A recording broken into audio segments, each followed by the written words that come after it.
Hello, hello, beautiful people. I don't see myself, but I do see my class presentation, so this is good.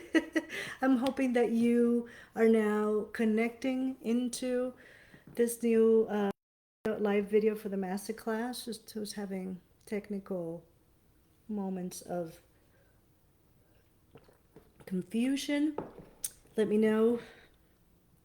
Let me know in the edit stream if you're here. I'm just going to go ahead and give the class because I comment if you are here, although I do see that we're live. So take 3, this is where we begin. Welcome, welcome, welcome, Mystic One, to the Crystal Mystic. This is a Crystal Healing 101 deep into the art of crystal healing.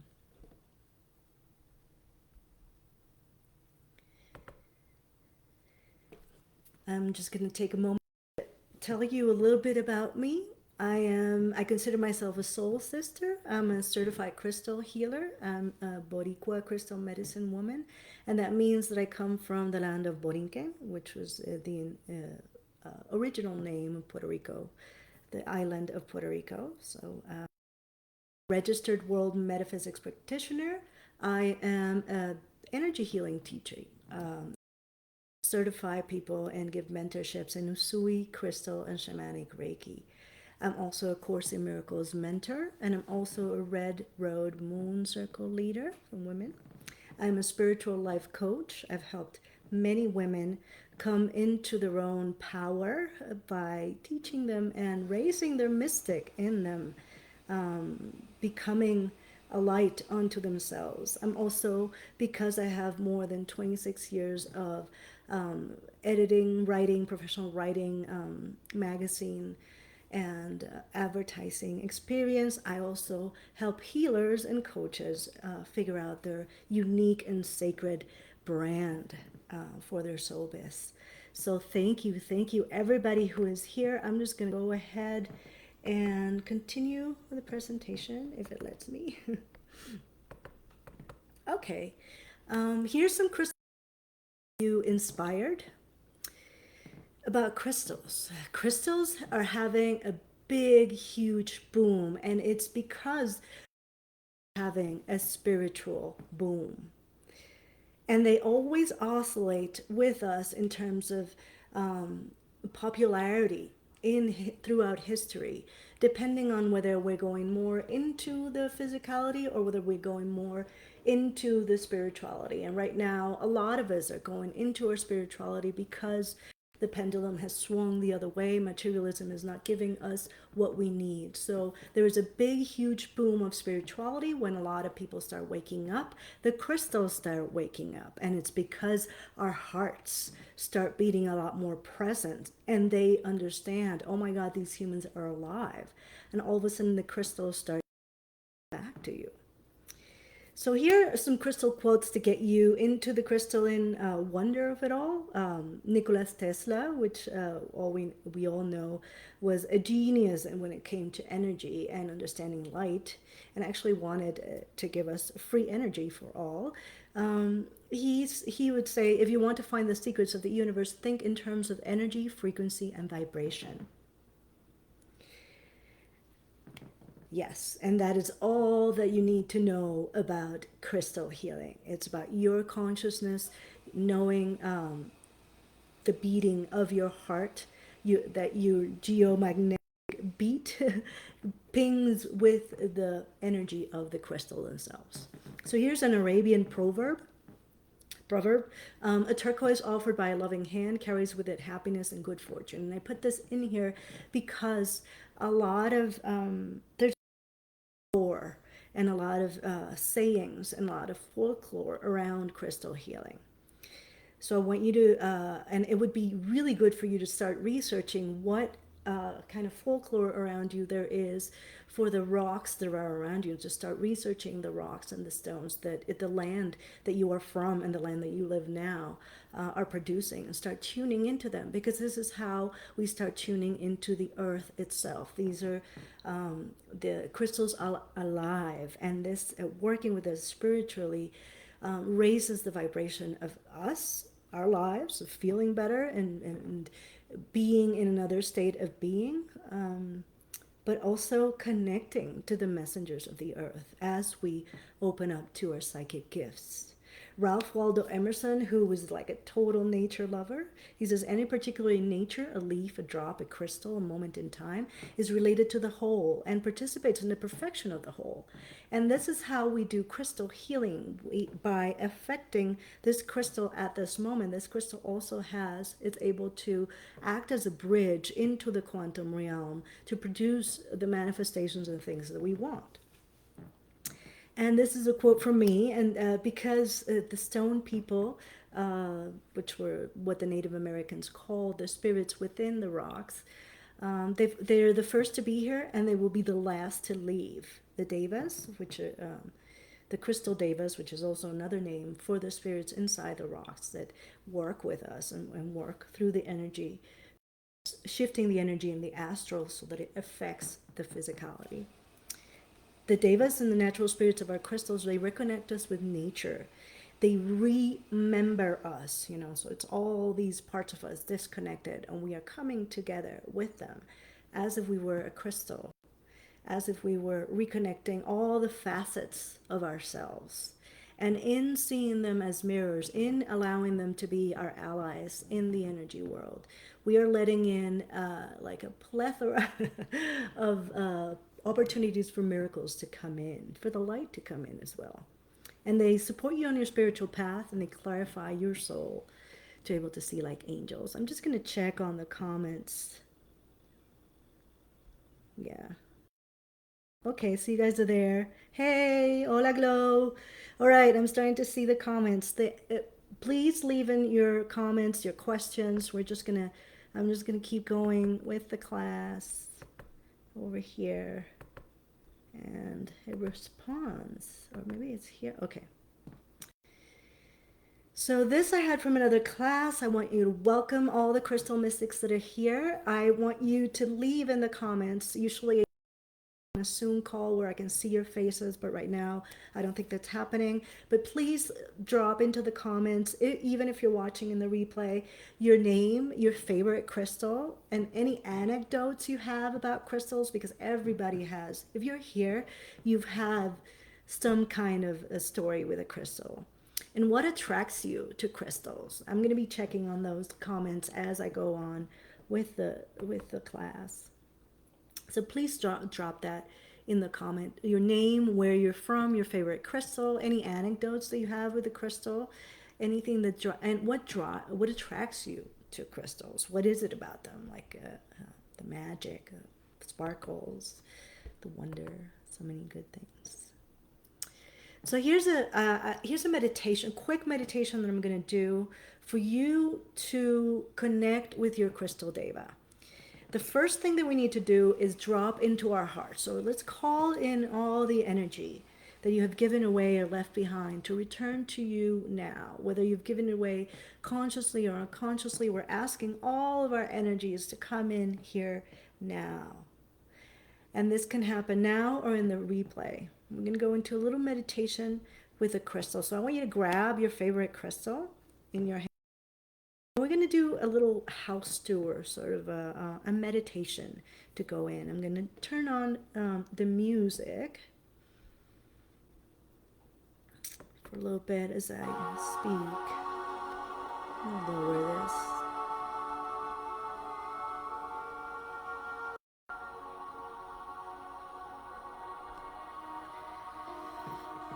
So I want you to grab the crystals. I have some Moki marbles, a pair of Moki marbles that I'm going to grab.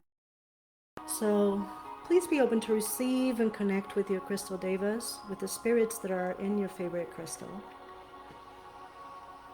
Just take a moment and take 3 deep breaths to connect to yourself, just drop all your energy in your heart center, which is the electromagnetic center of you. And as we receive all parts of ourselves, we might have visions or feelings in our bodies.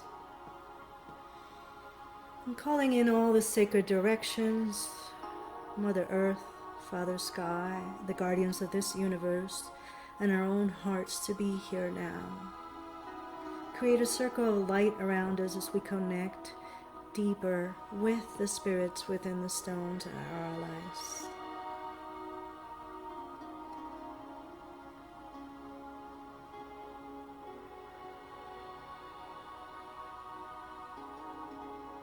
Calling in our ancestors, our spirit guides, our power to be here now. And I want you to take down your consciousness down into the hand where you have your crystal.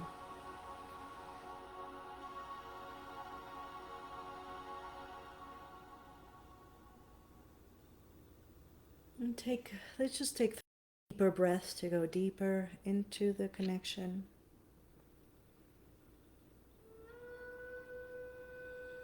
And asking for the mineral kingdom to be here present and make themselves known to us as we open up to hearing their messages of these lovely crystals that have been by our side for a while.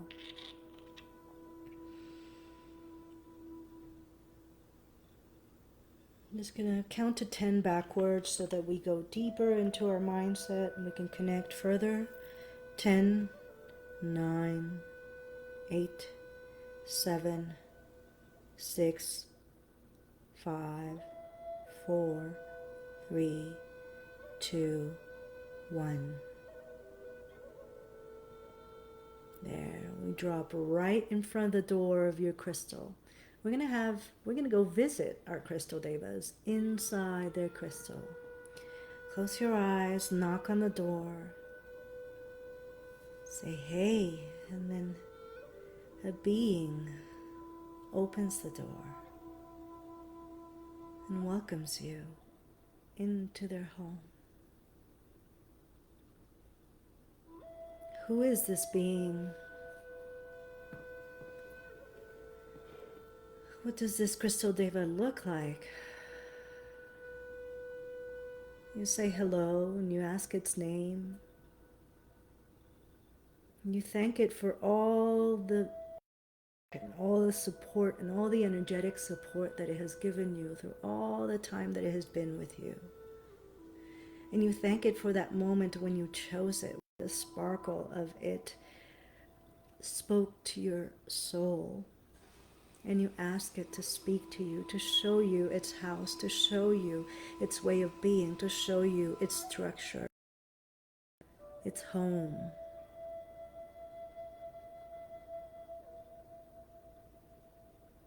And then that being takes you into the foyer, into the porch, gives you the house tour, going through the kitchen. Just take note of all the colors, all the textures.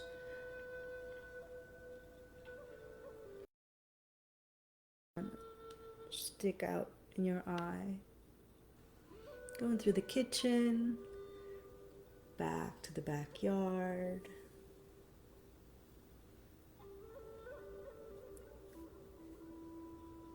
Notice the flora and the fauna that you find in that backyard, any animals, any plants that are there. Notice the landscape that surrounds this house.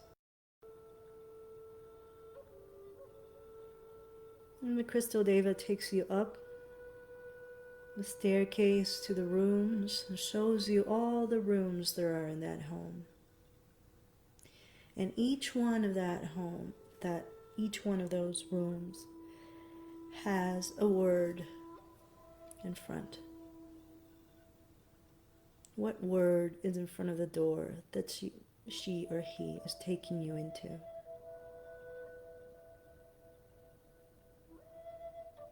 You look around the room, And the Crystal Deva is really, really happy to see you and to be connecting with you, and that you're giving of your time to it just as much as he or she gives you their energy to balance you out. You are now giving of your time, of your presence of being to them. And this will manifest trifold, thousandfold. All your wishes, anything that is in your heart is now being manifested with this. Taking this moment to connect to your favorite crystal. In her, in him, his mind, they're happy. This crystal, this human crystal is alive and speaking to us. As they take you from room to room, where are they taking? What kind of rooms are here? What do they have for you? And then you see in one of the rooms, there is your name. And the Crystal Deva smiles and shows you your room in their house. What is the light like in that room?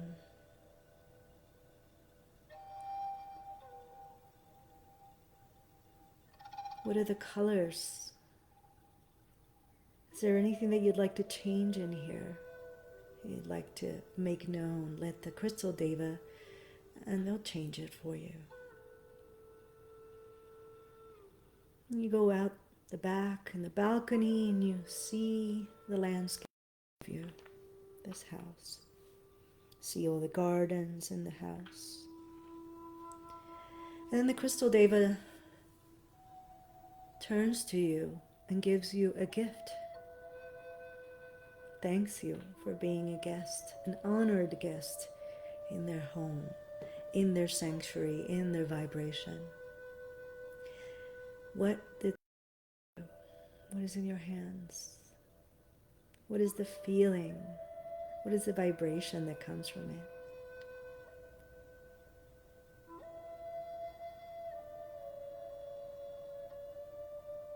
You're there in the balcony and you thank them so much, and you give them a hug, and you're so happy because they have given you something for your soul to munch on, to integrate. And then, always with these astral journeys, it's always good to give something back so that the energy feels good in exchange. So what do you materialize now for the Crystal Deva? And give them the gift. Place the gift in their hands.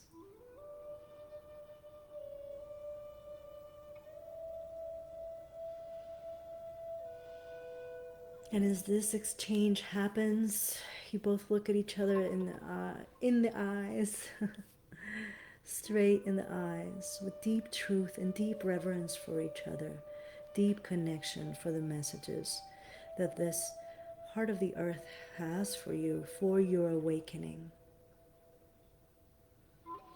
Then you hug, you thank them for the visit.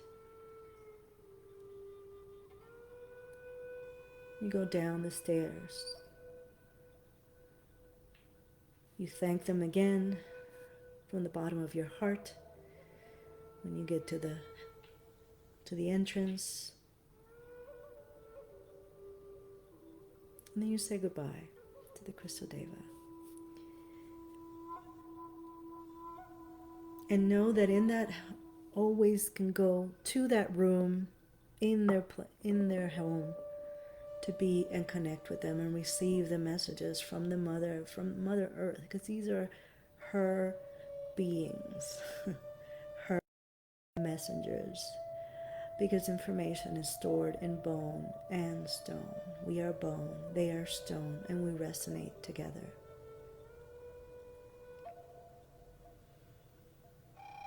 You thank the being, close the door, then you walk back into yourself.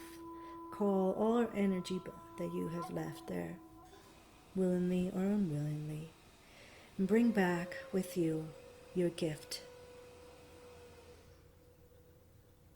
1, 2, 3, 4, 5, 6, 7, 8, 9, 10. You've arrived. You're back in your body completely. How does that feel? What did you see? And what did you connect to? And what was the gift that the Crystal Deva had for you? Yeah, let me know. Let me know in the comments, because they're coming in slowly but surely, but hey, thank you. All right. Well, thank you for connecting to your favorite crystal. Thank you for going through a house tour, for journeying into the structure and the home of your crystal. Doing this with all of your crystals, just having a moment where you journey through their house to really get to know them and actually allow your clear vision to open up, and let them open it up and receive those messages. So doing this with all of your crystals is going to be a great thing. I hope you connected, and now we're going to go deeper into the class. Yeah, let's just stop the music there so I can hear myself. What is crystal therapy? So crystal therapy is the branch of alternative medicine that uses stones, quartz, minerals, anything of the mineral kingdom, tools for holistic healing, living and healing, because we use it on a daily basis. It's also called gem therapy, and it's an integral part of vibrational medicine. It's actually the biggest part of vibrational medicine. It's become the biggest branch of vibrational medicine. I guess essential oils and flower essences being another a very close branch of vibrational medicine. And it's a synthesis of the best of the ancient knowledge that we have, just as crystal humans and crystal human relations, and the latest discoveries that we have in quantum physics. So the benefits of crystal therapy, it just brings peace. There's also always some kind of activation. Just because it brings in, it really magnetizes and amplifies all the energy healing that you're doing, and it also gives it a flavor, which is the vibration of the stone, which is a structure that has been building for like thousands of years. So it has a very, very strong vibration. It reduces stress and pain every time we do, just by grabbing a crystal. It just kind of, soothes you and calms you down, gives you like order and out of chaos in a very oscillating and bipolar world. So it offers you deep relaxation. It brings you a lot of clarity. Always with the crystal healing, we always have some new shift, a new mindset shift. And we get a lot of messages, a lot of revelations as well. It regulates our emotional states a lot, especially if we're sensitive and empathic, very empathic. Crystals are like our best friends if we are highly sensitive to energies. We already know the modern world is going way too fast for what our organic way of being can hold. So crystals kind of just ground us or uplift us depending on the crystal that we choose. They activate all your clairs. So the minute you start working with crystals, and it goes in pairs. So if you're already awakening crystals, you'll start to gravitate towards crystals, but then the gravitate toward you at some point of your awakening. It just is part of, let's grab this of eternity in a way that, and even the crystals on the sparkle a lot more. They play with the light a lot more. They really brings out that light, angelic side of us. Crystals also connect us with our multidimensionality. They really help us understand different ways of being. into the different crystal vibrations and able to match them, you can become it's a human radio and a human emitter of these type of frequencies that heal and calibrate us into wholeness. They allow you to, they start to shine from the inside out. Like everybody that I've always given crystal healing to comes out like, wow, just feeling amazing, feeling like sparkly clean. And where something really heavy that was on their mind or in their hearts or in their system, in all their, any of their energy systems, or body, physical systems, just shifted. It always brings you some kind of sparkle and makes you feel really good. Like mostly, that's what it does. You feel really good after a crystal healing. They also start teaching us. We start hearing them. They start sending telepathic messages, and they teach us how to be human crystals. They really start to resonate to us. So crystals and humans have been an unconditional love ever since a caveman found this beautiful little sparkling on the side of a river that just completely caught his eye. Let me see. Just checking the comments. Hey. All right, too low. Anyway, I know that you guys are here. Let's see. Humans and stones have always been related. Crystals for us are very beautiful objects. They're desired with an indescribable. They've always been there to enhance emotional, physical, and mental, spiritual balance. They long live balance and clarity in the world change. They really ground us into our energy wise. They help us order and clarify. So the first known crystal therapy recipe that actually appears in the history books was before 7,000 years before Christ in Mesopotamia, where there was a midwife talking about how to use bloodstone to staunch the to help the bleeding, to stop the bleeding, and also then for the selenite to protect the soul of the newborn body. So selenite and bloodstone are the first actually recorded in Sumeria, actually recorded crystal healing recipe, and they are still known for helping with those exact same things. So it's very interesting that a lot of crystal healing lore and history from all different types of places, the same rocks do have the same type of properties, and these are cultures that were completely away, disconnected from each other. Then the second crystal healing prescription was also bloodstone, hematite, and carnelian to purify the blood and process the sick for more diseases. So this was something, and it was in Mesopotamia when they were working a lot with the crystals and kind of grinding them down, also making medicines out of them. So there's a lot of proof of crystal therapy. So Sumerians is when really just a lot of magic potions in their temples start different. They really went deep into crystal healing, but also taking them in, like a lot of gem elixirs and magic potions. In Egypt is where we find the great historical proponents of crystal therapy. They really wanted to, there's even the time when Ra came in to work with the oneness, and it was supposed to be everybody who would come into the pyramids to reunite themselves after being split. So it was more of like a mindset, spirit work that you would do in the pyramids to get yourself pretty much just back together after being, dismembered and disconnected from who you were.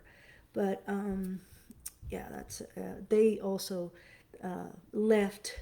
That was some point in Egypt when they tried to implement oneness in their religion, but it didn't work out, because we are still in a very split mindset world. Favorites of Egyptians were lapis lazuli, turquoise, carnelian, emerald, clear quartz, galena, and chrysolite. They fully understood the power of crystals. Every single person had a crystal hanging around their neck, and they were prepared, and they were all crystal healers. It was very much in the culture. People were buried with their crystals. That's how important every one of their crystals were for the Egyptians. The pharaohs had the Egyptian healing to calibrate their bioenergetic field. It was two metal cylinders. One was copper and gold for the right hand, and the silver and zinc for the left, and that would calibrate their whole energy system. And they really went deep into energy bodies, understanding how crystals affected their energy bodies. Greece, this is where the word crystal comes from.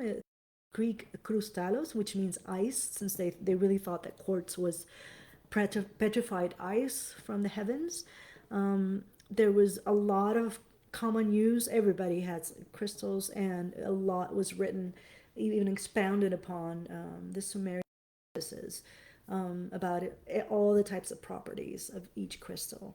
Amethyst, quartz, and hematite were the most popular amulets at that time, especially soldiers and sailors. Yeah, definitely had hematite to protect themselves, which we use hematite for protection as well, to kind of seal our energy body from any intrusions. So in Rome, there was like the rise of the talismans and amulets of protection. A lot of protection was common. Carnelian was the most popular.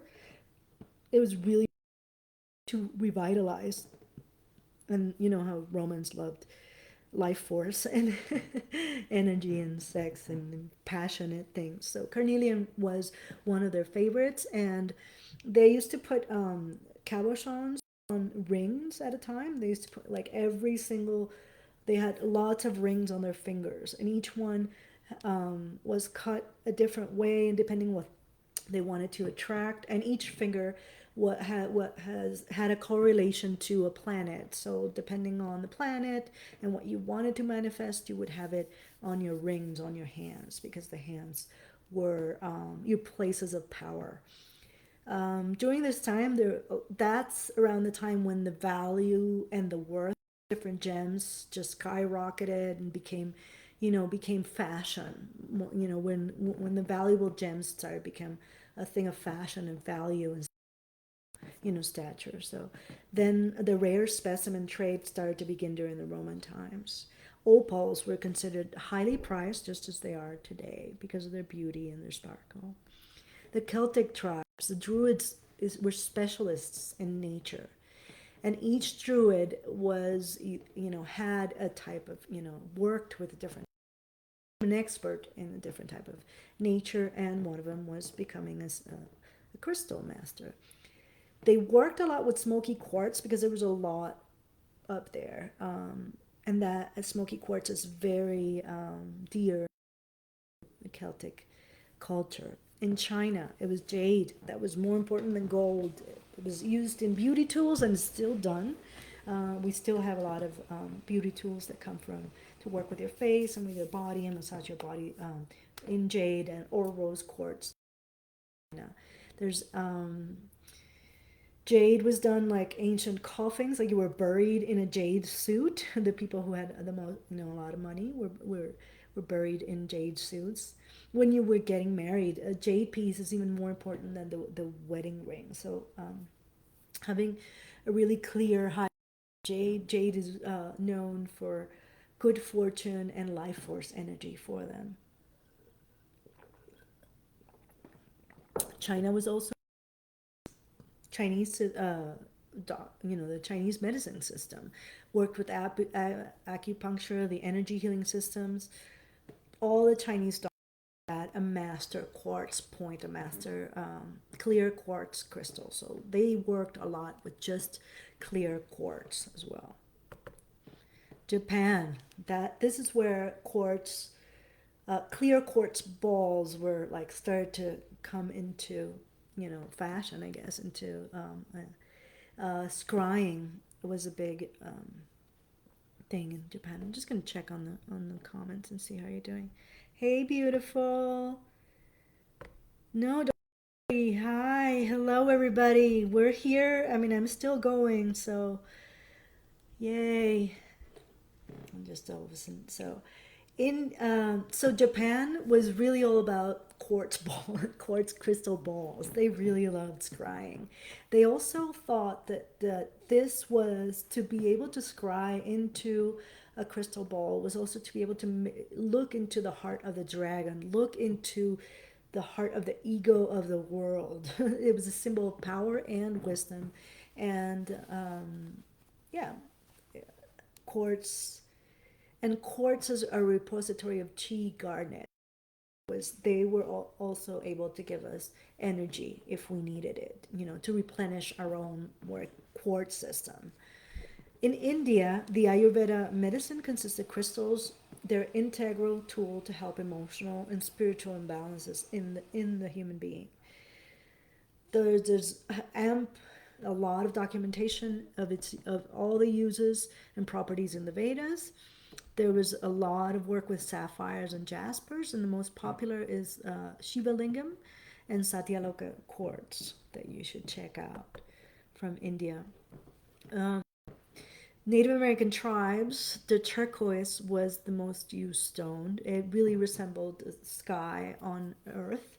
The Sunni tribe make little animal figurines out of various crystals, and that those are for protection.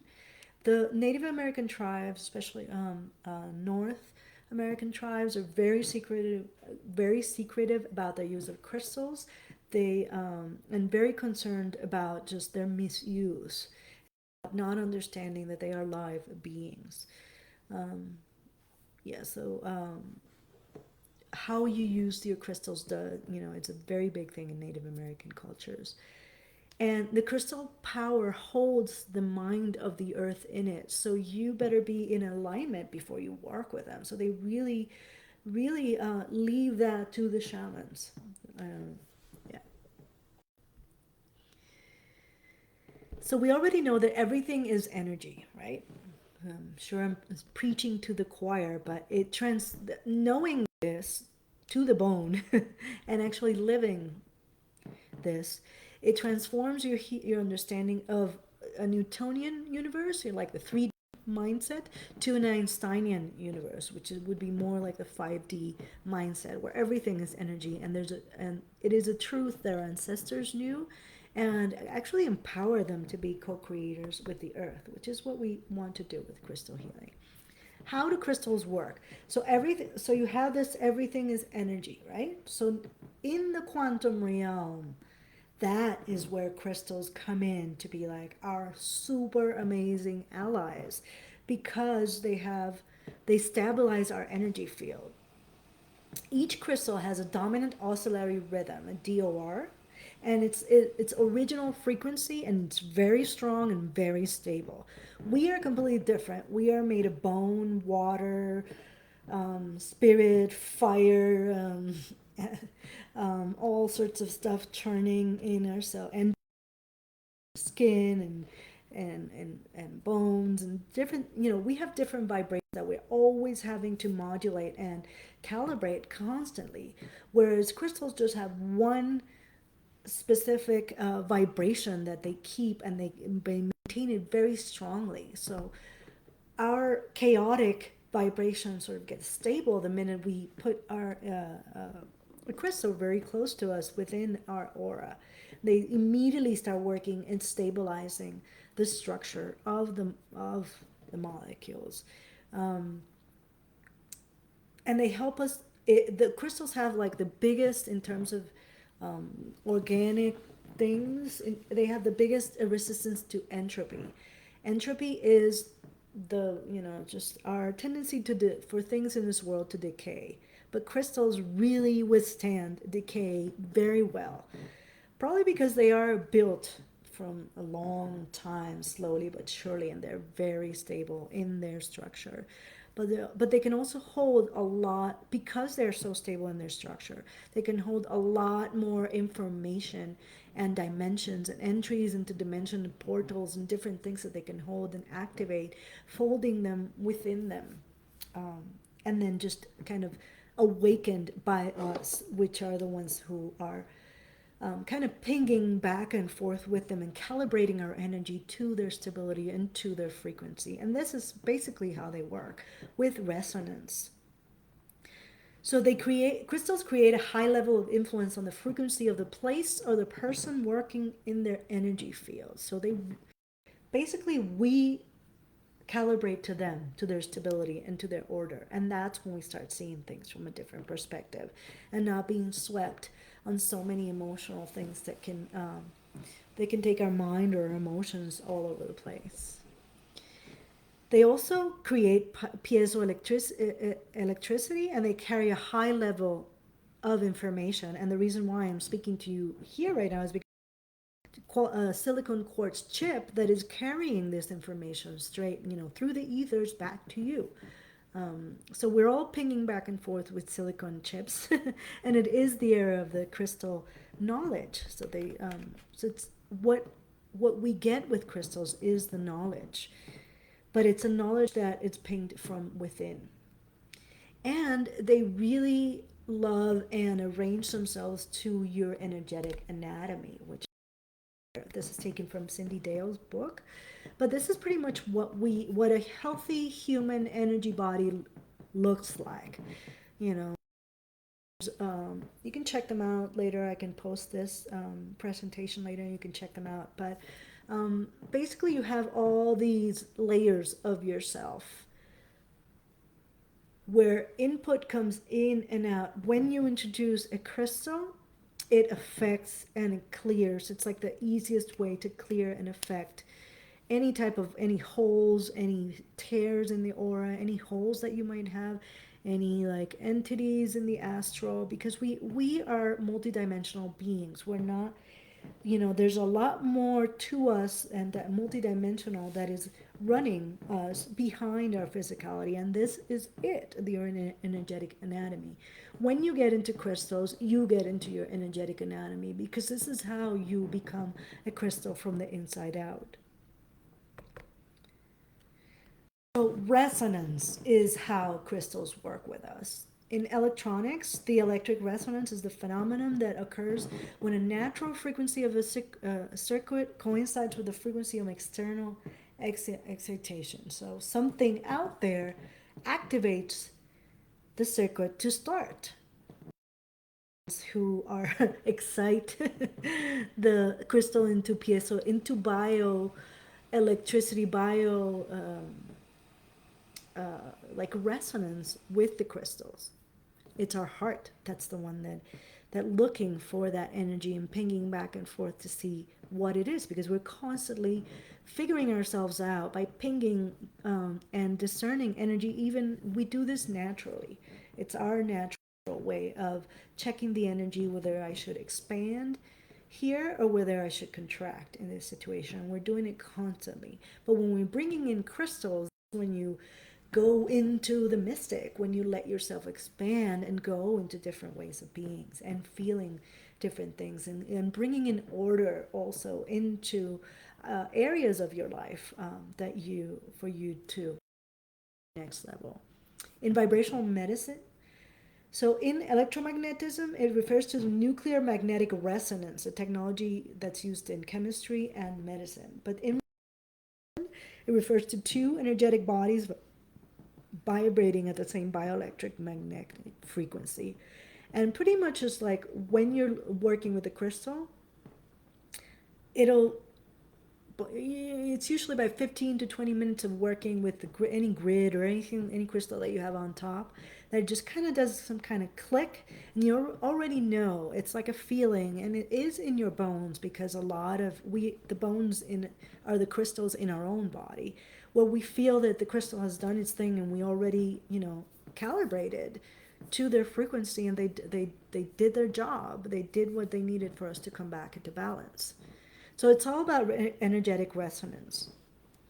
So in terms of energy, similar, like attracts like. Crystals are super stable in vibrational resonance. We don't. We change a lot. So they align us with the type of frequency that we want to broadcast. And when a crystal catches our eye, it's usually because that is the energy that we need, to come in to our capital I, into our own self, into our own as well. Take a moment to, yeah. Love that you love this. Yes. Oh, cool.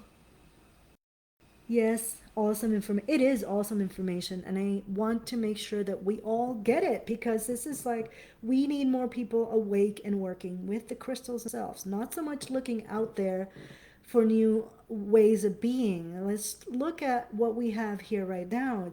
It's the mother, the mother's messengers. It's the rocks themselves that have so much wisdom in them and can unlock so much wisdom in us as well, that everybody should do this. So I am here to crystal you up and we continue. So they help us in our process, in our spiritual process, which is everybody's maturation. um, your spiritual process is an ascent of new understanding. It's you understanding new things. What crystal healing does every single time you work with a crystal, whether it's just grab crystal to calm you down, or whether it's like like really complex crystal healing grid that's on you, that has these crystals specifically programmed for this and this and that. It's always going to be an ascent into a new understanding. It's always going to be there's always going to be some new mindset, some new vibration, something new that even if you understood on like a mental level, it'll click it on a very physical energy level, very basic level. I mean, these are rocks, and so they will ground you and show you the vibration. Your spiritual process is also a process of unlearning. This is also the specifically crystal skulls help with. Crystal skulls help us undo all the social stuff that we grew up with, all the traumas, all the social traumas, the birth trauma, your peers, your growing up, the religion, your parents and your siblings and all that stuff. Everything that you learn from them to become your own self and to discover your own self, you kind of have to put that aside and unlearn everything that you've learned about yourself so that you can, remember. And this is what crystals do wonderfully. It really, and so if you are called to crystals calls, it's very, very intense work of undoing what the matrix did to your head. But because you're working with something that is shaped into a crystal skull, it really works. And then you start resonating with it. The clarity that it starts to mirror back to you and you start resonating to is astounding. And sometimes I've had to hide my crystal skulls for a while because it can get very intense.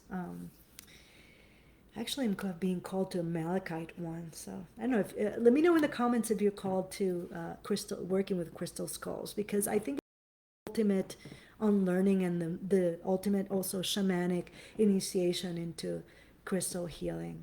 It really just undoes a lot of your mindset, and this frees you to become a much better co-creator with the crystals themselves. So your process also changes you vibrationally frequently in what you process. You're processing so much, and then going through time and space, also clearing things that are triggered in the moment that you have to go back, and you back and forth. The crystals help you. Once you're in there and really working on yourself, the crystal start to help you ground and soothe or uplift or see, they're really just like the best allies that you could possibly have to start journeying into yourself, to, opening up to that shamanic self and opening up to that lighthouse self. Your spiritual process also brings a lot of changes in your life, and we know this over and over and over. The process of up-leveling gets accelerated to the max, and this is when crystals then really come into fray, helping you balance all those energies out. Whether you want to rev it up or whether you want to slow it down, you can do all of that with by hand, by resonating to the different crystals and how they resonate. So crystals help you stabilize your energy field. They give you an inkling in how to vibrate, because they're so strong in their vibration that you can't do anything but your energy body match to them. And this gives you a clarity and an order in your energy body that is unparalleled. There's nothing else that I've seen to do that, and immediately when you have that clarity, then you can see further into the astral, not so much worrying about the everyday, but you're actually being able to use your psychic gifts. So all your clairs start opening up because of that clarity. They anchor your inner light as well.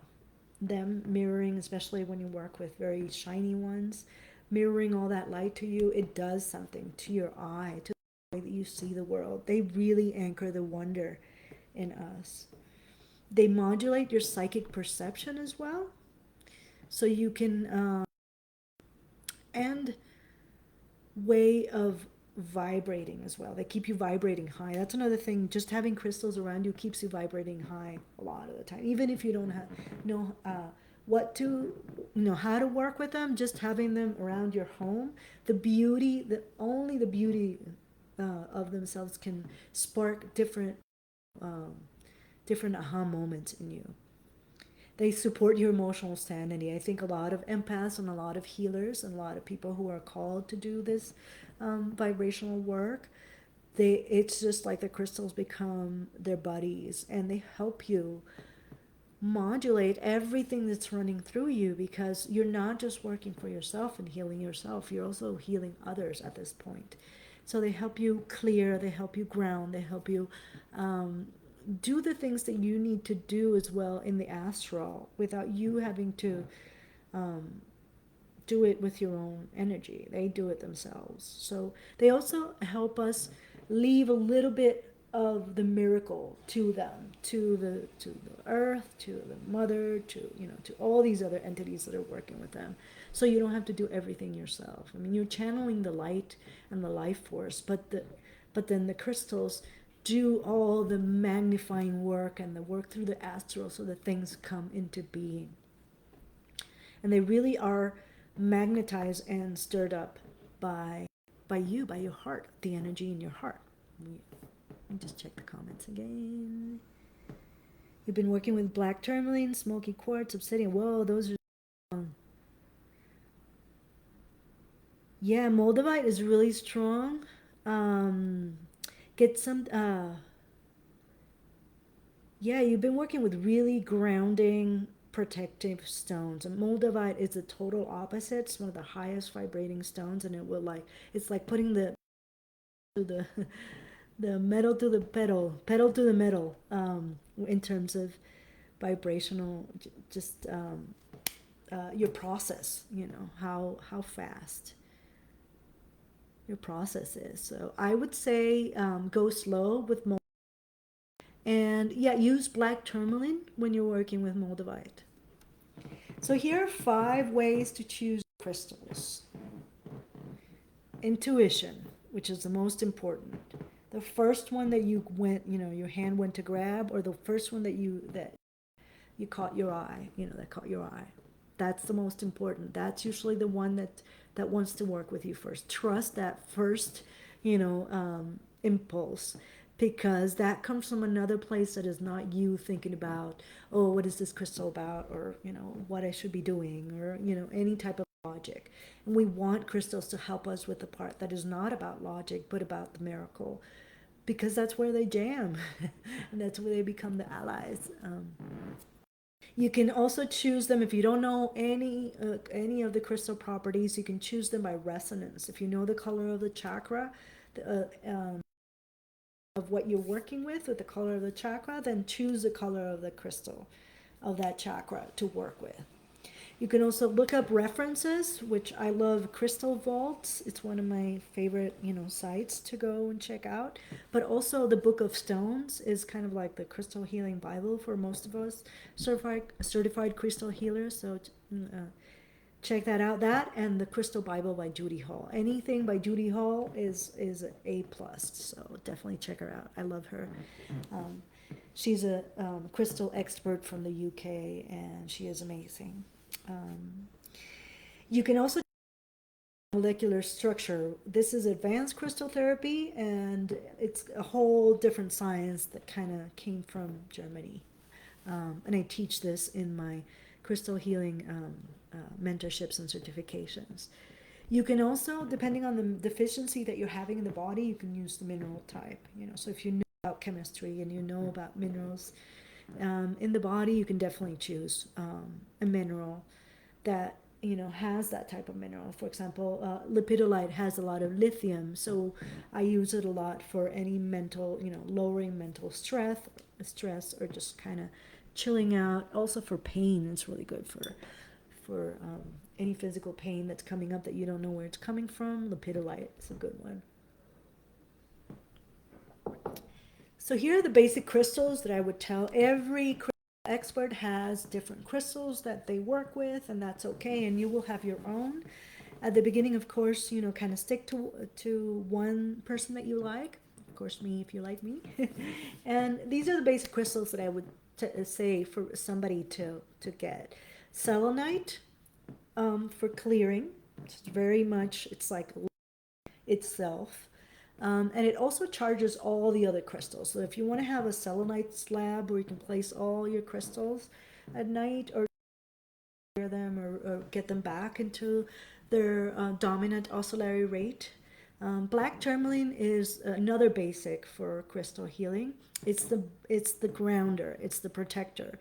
I have a grid, like a house grid that I have with big chunks of black tourmaline, and then like a crystal clear quartz point in the middle, creating a pyramid that that protects my home. So black tourmaline is the ultimate protector, and selenite is the ultimate uplifter, like lifts you up, and it's a great worker. Amethyst, that is the ultimate purifier, and it should be one that every healer, anybody who is a therapist, anybody who's working with other people, or who is going through a deep initiation or dark night of the soul, should definitely have some amethyst near them, by their bed as well. It's like the ultimate one, the one that keeps you clear of all the attachments and craziness that we do when we have to deal with tough stuff. Rose quartz, it really brings you into love. It really is a crystal healing must as well. A clear quartz point, that's going to be like your Swiss Army knife for crystal healing or for moving energy, as well as a pendulum. I have these really nice pendulums from India, who are just like one copper string, copper string, and then the clear quartz crystal points. And those, what you do with them is move energy, cut through something, and also scrying into them. Like a clear, if you have nothing else, if you're going to be stuck in an island with no other crystal, then definitely a clear quartz point is the way to go, because it's also the most programmable of all the crystals in terms of vibrations and things that you can do with it.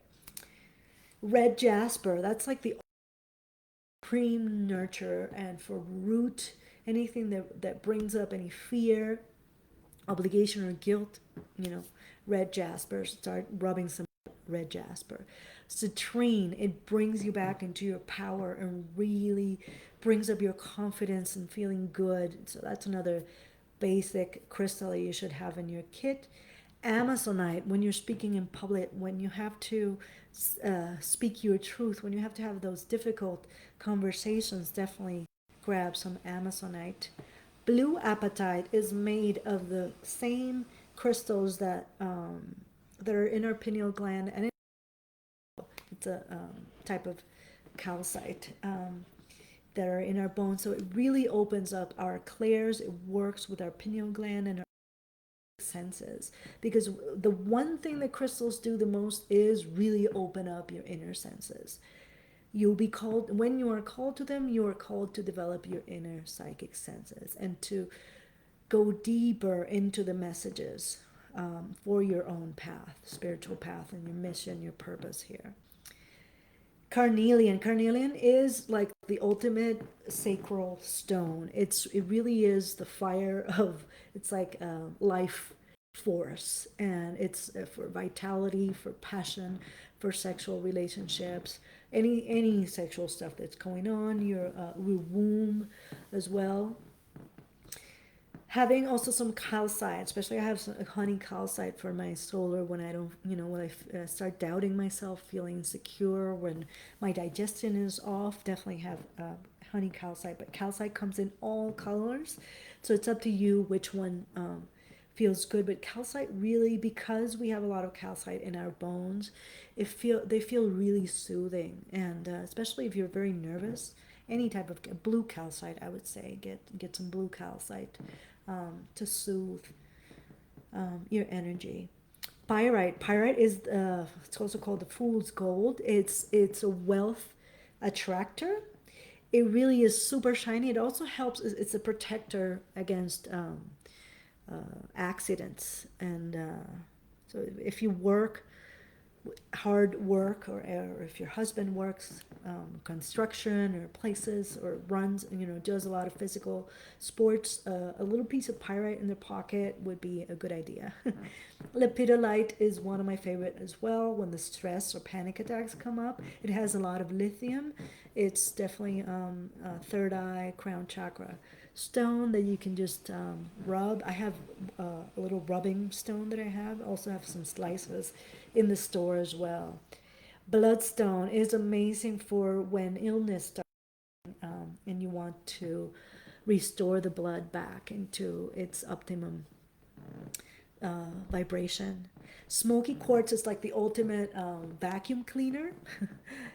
It's a transmuter, heavy, transmute a lot of heavy energies in the space. So having a smoky quartz generator in the most, trafficked area of the home, it's a good idea, whether it's like a sphere or a generator, and just generally, and make sure that you clean that one a lot more than the others, because smoky quartz does, it's like the filter, energy filter of the pack. And a pendulum. Having a pendulum is the easiest way for you to tune to energy doing, and also to getting a yes, no, or no answer as well. If you get a pendulum board as well, you can get very specific answers, and also to see what each area, what your chakras are doing and how they're flowing. Just dangling a pendulum on top of the chakra and letting it show you what your chakras are doing will tell you if that chakra is active, hyperactive, or underactive. And then usually just when you're doing that, when you're working with crystals, ask a lot of questions and you will get the answers almost immediately. They are just, it's all about like going into a sea of information and getting you the information that you need for your next step of the evolution. So another thing that crystal healing have is that they run the gamut of uppers and downers. Uppers meaning the ones that uplift you, like selenite, and downers meaning the ones that ground you, like black tourmaline. So they run the gamut up and down of the vibration. And you can read about them, but I tell people to really have 3 days when they just work with one type of crystal and then tune in, have nothing else, no jewelry on them, and just tune into that type of crystal, journal, and then after the 3 days, go and then check out the metaphysical properties of the crystals that other references have, because I really want you to tune into what the energy does for you. Just accepting what everybody says about the crystals, which are kind of, they're all over the place. I mean, they're very general, but you knowing what a crystal does for you and you understanding its frequency and being okay with absorbing it and then beaming it out is what this whole thing is about. Let me just check the comments. So beautiful. Yay, thank you, Melissa. Wait, the very week it came into my consciousness, I lost the job and got a better one. This was before I even ordered it. Oh my God, that's amazing. Love it. Yes, crystals have a way of coming in and out of our lives, our consciousness, and things happening with them. And I love it because there's a part to working with crystals that is all about the mystery, all about the wonder. And I that also leaves us like a child. Here are different ways of how you can feel energy. These are exercises to feel your bioenergetic field because you need to start feeling in and tuning into your energy to then start working with modulating it, right? So one way you can do is chi balls, which is taking just creating balls of chi, which is life force, with your hands, putting them together. You can rub them together and then just start creating a ball in the air with the energy around it. You feel it kicking back at you. And if you don't feel it, then go ahead and rub your hands again and then just start creating with your hands in front of you. Once you feel it kind of kicking back and you feel it, that ball of energy is very well formed, I want you to then take that chi ball and put it in your heart because you're not going to waste, such good energy that you're creating. But our hands are connections of our heart, and they really do our heart's work. And when we are turned on to our biofield and then even magnetized with the crystal around us, it's just like yummy high vibration that is food for our soul. So really make that chi ball, and or you can put it in any situation. If you need to do some paperwork or anything that's bothering you, you can definitely do chi balls, and then just put kind of put that ball inside. Do some hand gestures where that chi ball is integrated into whatever you want to integrate it to. And if you have nothing else, then definitely into your heart. Another way to feel your energy is searching your aura. So go from the bottom up and then just feel, bringing yourself back. And that's just, bringing yourself. All you need to do is scan upwards into everything. Take note with all the hurts, all the thoughts that come in, and then just like let them go. Whatever comes up, it's okay. You're just seeing and letting it go. So searching your aura for that sense of beingness. When you get it, you'll feel it'll just immediately, your energy goes where your focus goes. So if you're focusing on your own energy body, you're going to find it at some point. And especially, we all have different places in our bodies that are more sensitive, and some people like heal with other than other parts of their bodies that isn't their hands. Like I can heal with my eyes as well. So I know that some of you have different parts of yourself that when you put your focus on that part of yourself, you immediately be awakened back into your complete aware self. So searching your aura for your own presence is another way to feel your energy. Scanning your energy body, which is, if you know a little bit more about the energy body, then scanning it and seeing what's going on, going deeper into thing that comes up and unraveling it, and there's just placing the crystal on it will also, bring you a lot of information. And this you can do at night, just like 15 minutes right before going to bed, just checking into your chakras, what's going on.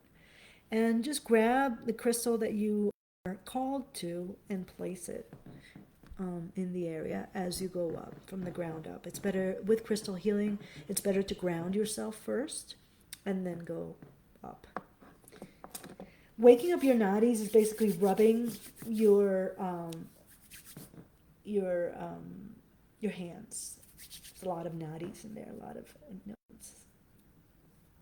And it is also seeing where you have two main channels like that run along your prana tube. The nadis, which is the male and the female energies that are running through it. So asking for them to reveal themselves to you, like, where are you guys? It's like two snakes that are going in and out, in and out. It's your of the main central tube of energy, prana tube that you are. So ask them to be revealed to you, and waking them up will wake up your presence as well.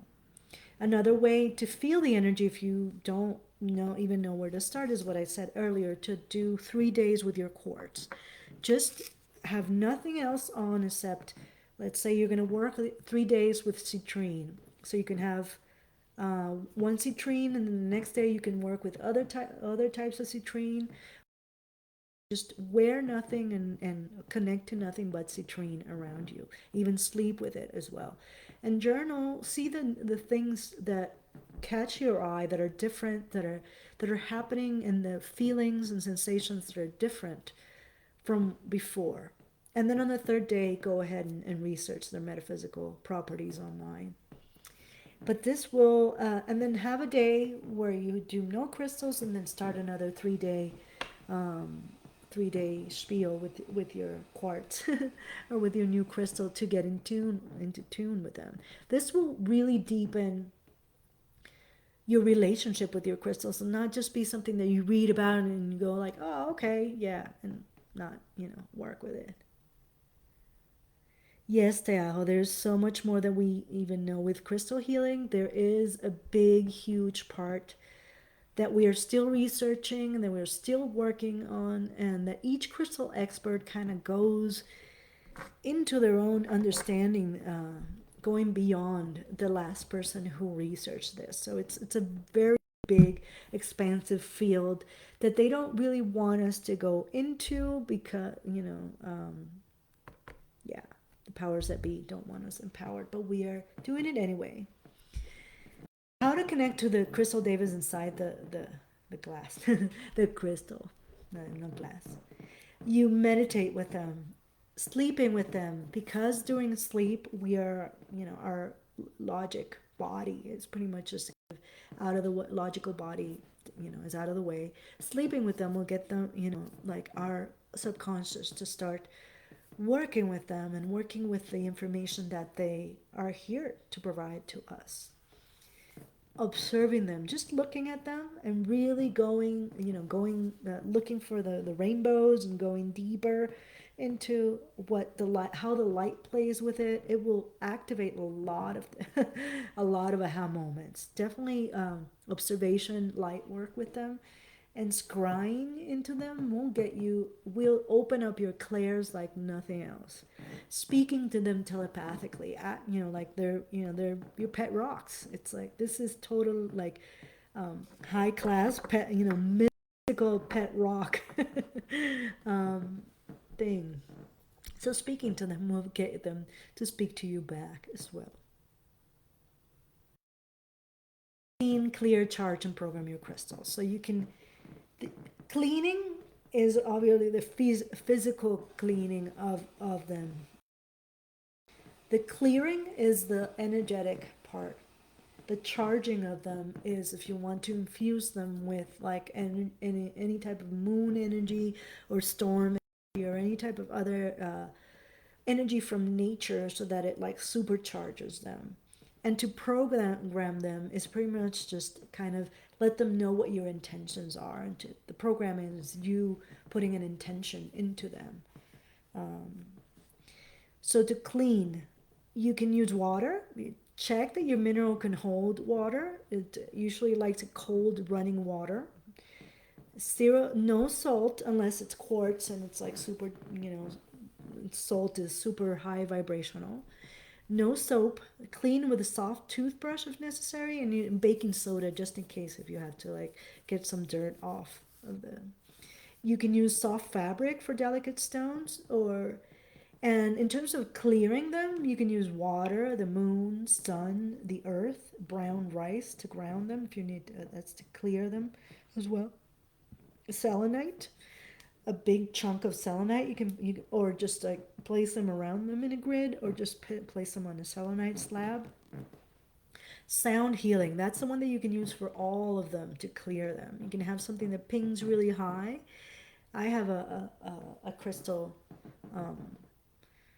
tuner, and it's just like a very high sound, like a ping, And that just what it does, it really gets them back into their original dominant oscillatory rate, which is their original vibration. You can use salt, and you can use salt water for for the silicates. I wouldn't use it for any else, pretty much. And unless it really needs a cleaning with the salt water. Salt water can be, they are, a lot of crystals come from salt water, so they'll start to disintegrate in salt water or not respond or start to get cloudy as well. So I only do that for really just old crystals that have that need a deep, deep, deep clearing, that have been worked to the bone. Any smudging that you do as well, Reiki, you can also clear them with Reiki as well, if you're a Reiki master. To charge them, you can charge them with the kind of the same thing, but then it's all about the intention. You can charge them with the moon. Any phase of the moon is pretty good. The full moon is the best, especially super moons that can, or special moons that you feel have something that you want to capture, have an energy that you want to capture. Definitely put them out there with that moon. Morning sun, Reiki will charge them as well. Storm energy, keeping them out while there's a storm, will supercharge them, especially if you want them to shift a lot of different things. Definitely grab some, charge them in some storm energy. Your own breath to charge them can also charge them. Any morning dew, so leaving them overnight as well, and then taking them back in the house in the morning. Any intentions that are felt in the heart, any beautiful places in nature and ceremony, taking it to a plant ceremony, or taking it to a sweat lodge, taking your crystals to these beautiful, or to concerts even as well, will definitely charge them with that energy. To program them, oh, so you need to I have that in Spanish, left that is so to program, you need an intention. Then you visualize it. You feel it in your heart. Once you visualize it, you want to lower and merge that vision and feel it in your heart.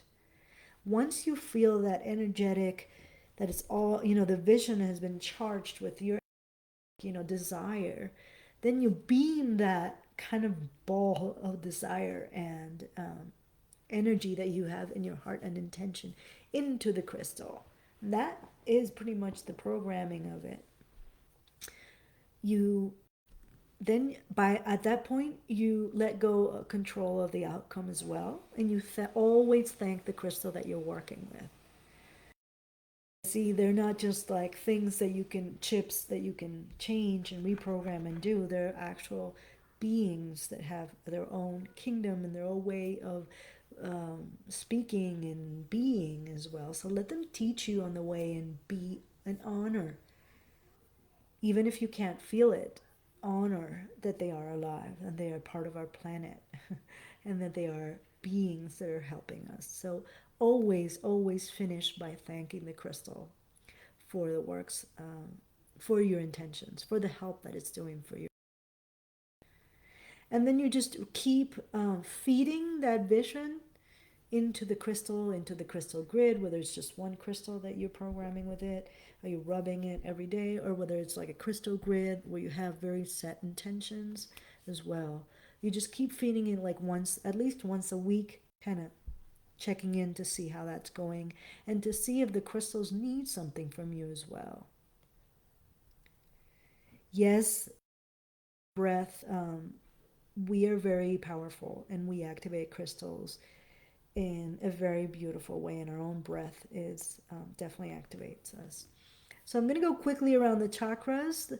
I'm sure I'm preaching to the choir here, but chakra means wheel of light, and they regulate our physical systems, and they correlate to a gland. So they're kind of it's the subtle energy system before it becomes physical, and in them contains all the stories, all our beliefs about ourselves in different areas of our lives, how we feel about ourselves, and the stories that go about ourselves. And this is something that I do Every time that I do a full chakra checkup and alignment is working, going in there. And in crystal healing, we work with the 12 start. We work with these 9, with the main 9 in the body, but we also work with Earth Star Portal and the Cosmic Star Portal, which are our connection to the sky and to, to Father Sky and to Mother Earth as well.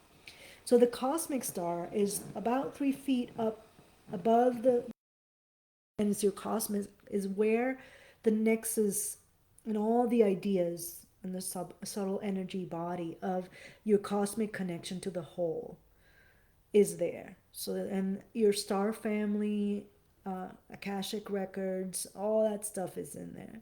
Your crown chakra is closest to your head, and it's your connection with God and divinity. It's where informations are, it's where ideas are. Your third eye chakra is where vision happens, and this is where the clairs, all your psychic gifts are happening, and your perceptions of the world are happening as well. Your throat chakra is where your voice, your will, values stand. Your heart chakra is about love, compassion. It's about where your relationships are, your harmony. The solar plexus was is where your personality, your will, your instinct is based around. Your sacral chakra is where your relationships, the creativity, sexuality are hanging in there. Your root chakra is where your safety and your sense of tribe, who is your tribe and who you are, sense of self and physical comfort is where that lies. Your earth star chakra is about 3 feet below the root chakra, and it's your connection to Mother Earth, to the planet itself. Hey guys, if you have any questions, let me know. Please feel free. I'm just checking. Okay, see, you're there. Yeah, I'm just like, I think.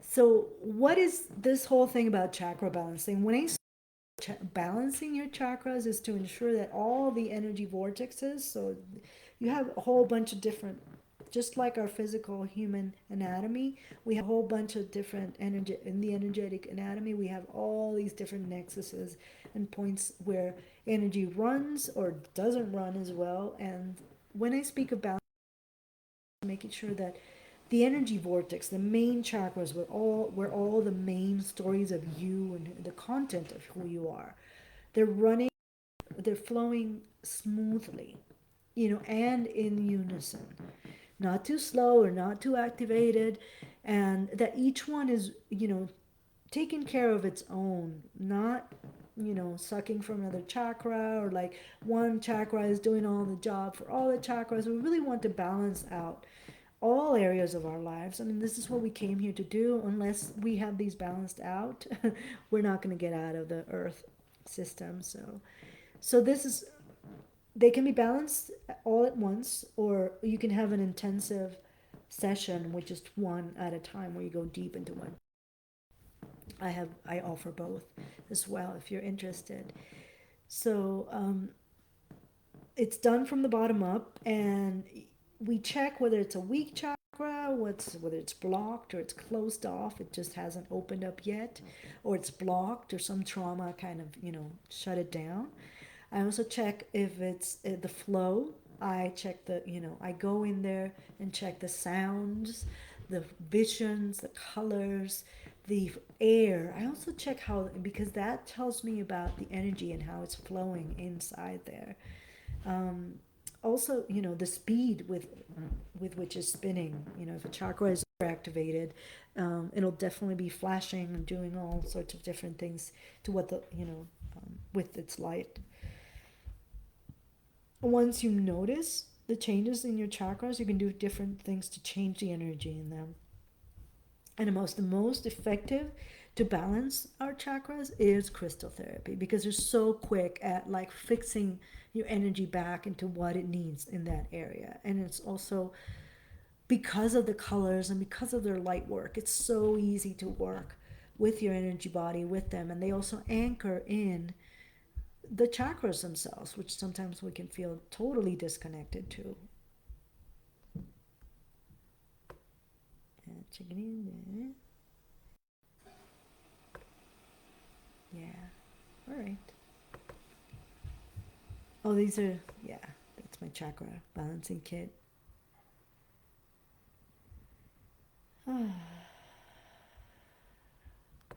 So this is a class I'm gonna kind of skip that because that's for advanced crystal healers and it's how to do a chakra attunement. But it's pretty much just that was attuning to each chakra, then checking them first, then putting all your notes, then putting down the crystal grid, and then work with each chakra at the same time. But that is pretty much just like what certified crystal healers do. They become kind of chakra doctors or like energy body doctors, and it's an amazing part of being a crystal healer because it gives you expertise in your own energy body. So these are practical applications of crystal therapy. You can carry them in your pocket, in your bra, in your headband, and anywhere, any pockets. I've definitely got crystals. You can sleep with them. You can massage yourself with them. There's a massage sticks. You can meditate with them. You can use jewelry in their vibration. You can use crystal grids, which is a whole different, a whole class unto itself. You can use sacred geometry and intent. This is the big thing about crystal healing, is that with understanding sacred symbols and sacred geometry and how organic nature works, and mixing it with our mindset and our power of the mind and intention, and then mixing it with the crystals themselves, creates a powerful manifestation tool for anybody who wants to be a co-creator in this world. You can use them for healing, for protection of and energy management of space. So you can do grids to kind of work with. If you work in a space where you need a lot more, you feel you need energy protection, then definitely I would try to feel into what crystals you could bring in. You can do gem elixirs. You can learn how to do crystal Reiki.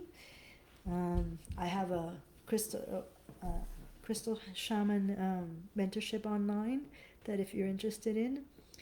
You can mix the energies of the crystals with essential oils and make like vaporizer, essential oil diffusers. You can do crystal reading as well. Get really good with reading the crystals. And there's a whole art to it called lithomancy, if you want to go ahead and discuss. So here's some notes on energy work with the crystals. Crystals amplify everything. So your intention or emotional state need to be when you're not just grabbing a crystal and helping yourself, but actually doing crystal work and crystal healing work for others. Your intention or your emotional state is the most important thing when working with them, because that is what activates them. That is, you are the one who programs them. So you need to be in your own sacred space, your own peace. Do what you need to do to be in your sacred zone before you start working with crystals, especially for other people, because they magnify everything. And they do it in a way that is very mysterious, and you don't know the results of what they're going to have. So the best bet is your intention with a pure heart when you're working with crystals. Make sure your inner and outer sacred space before working with them. And this, I'm saying not just when you're frazzled and you grab onto them and you start rubbing them. That's obviously your work with them, and that's okay.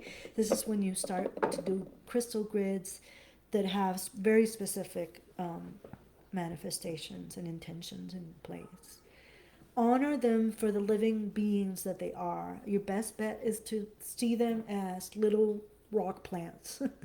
Talk to them and receive their messages. They really start speaking to you and making your life so much easier, even just for finding a house. When you start speaking to them and having a mental telepathic relationship with them. Yeah.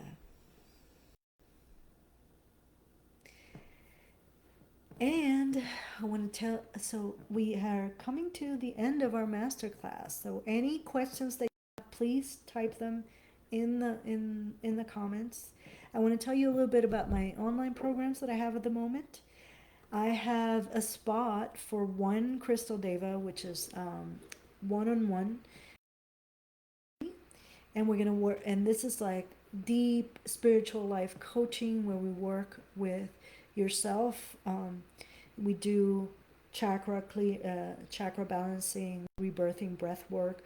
We do affirmation work. We do what do, we do shamanic journeying as well. We do a lot of crystal healing work. So this is 3 months of intensive spiritual work with you. This is probably for somebody who knows that they need to break through some something energetic that is not letting them live their best life. But this is a one-on-one 3 month um, three session 9 sessions with me, so 3 sessions per month that we do, about 2 hour session that we do together, and it's very tailored to you and to what you want to do and change during those 3 months. I also have Crystal Shaman, who would, if you're already a Reiki master, you can definitely join us for the shamanic Reiki part of it. But that one is 9 months, 2 Reiki certifications and mentorships, Crystal Reiki and shamanic Reiki. And we just started the shamanic Reiki. So if you're already a Reiki master and you already know how to work with crystals and you want to go deeper into the shamanic use of crystals and blend Reiki, then definitely let me know. And on September 14, I will be launching Reiki Master, which is my basic course. It's 12 months with me. We go through all the 4 levels of Reiki, but also the last 3 months are all about your own particular brand of Reiki and you yourself identifying as a spiritual healer. So it's not your normal online Reiki Master certification. We'll be doing so much more, and it's going to be an integration and a welcoming and of you as a healer. So it's like one whole month, one whole no year with me and a beautiful group of other people around the world who will also be discovering and integrating what it means to be a Reiki master. It's an Usui Master, Reiki Master certification and mentorship, and it's the perfect base for starting to understand what it is, what energy healing is all about. It'll give you, I mean, you'll come out a Reiki Master on the other side, and it's not just taking the classes, but also integrating what that means and giving space for us to go through the different levels and the healing that happens when we become a Reiki master. Because once you decide to become a channel for light, many things start come into the light to be healed. So you'll do it with like a lot of support. Let me check again. Yeah. I already started my crystal family and I love me. I love me and I love them. Yeah. Hey, so I think that we're pretty much done. If you want to connect to me, brendasoulfire.com, or if you want to buy crystals from me, I really check that they come in from like the best vibration possible, and I do research about the sustainability and the people who I buy from because I want the best crystals. I really feel into them, and I feel that it is time for us to honor the work, all the spiritual work that they do for us, and all the holding space that they do for us. So if you want to connect with me and buy some crystals from me, definitely check out soulfirespiritualshop.com. And I invite you now to go take your favorite crystal and go connect into nature and just maybe just look at it, look for the new rainbows, let it speak to you, let it connect to you, let it awaken the beautiful being, light being, and multidimensional self that you are. Thank you. Thank you to each and every one of you for being here. I am not sure that I can end the video without not sharing. Well, let me see. But if I don't, then thank you, each and every one of you for tuning in or during the replay. This has been the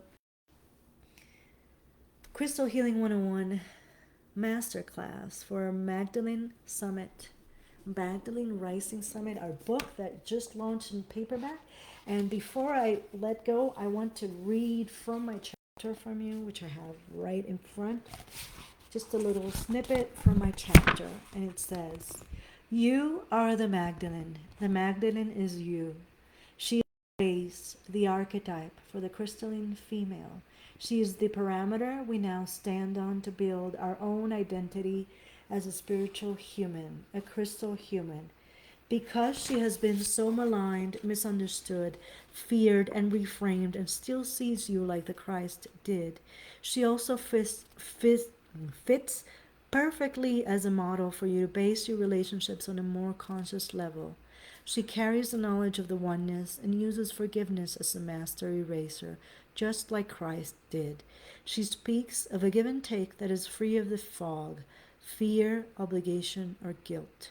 She resonates with love that fills your days with joy and wonder and knowledge, and the dignity of the life of you. Mary Magdalene is a mirror to your own awakening. She is the church. She is your mirror of embodiment. As a woman that represents the divine feminine, she is more approachable than Virgin Mary and a lot more empowered in her own right. Long live the Magdalene and the women who rise to their own experience of the divine within. Those are the crystal healers I now train and empower. Magdalene embodiment is crystal embodiment, the deep resonance of a loving, non-judgmental heart that truly listens. That is the kind of childlike vision and wisdom and trust in the light that my healers learn. And that is the kind of pure-hearted electromagnetic energy that activates crystals, activates the world, activates you into healing and manifestation. And it is so. Thank you to each and every one of you for being here with me. I'm going to try and stop sharing this tablet, but I'm not sure if it's going to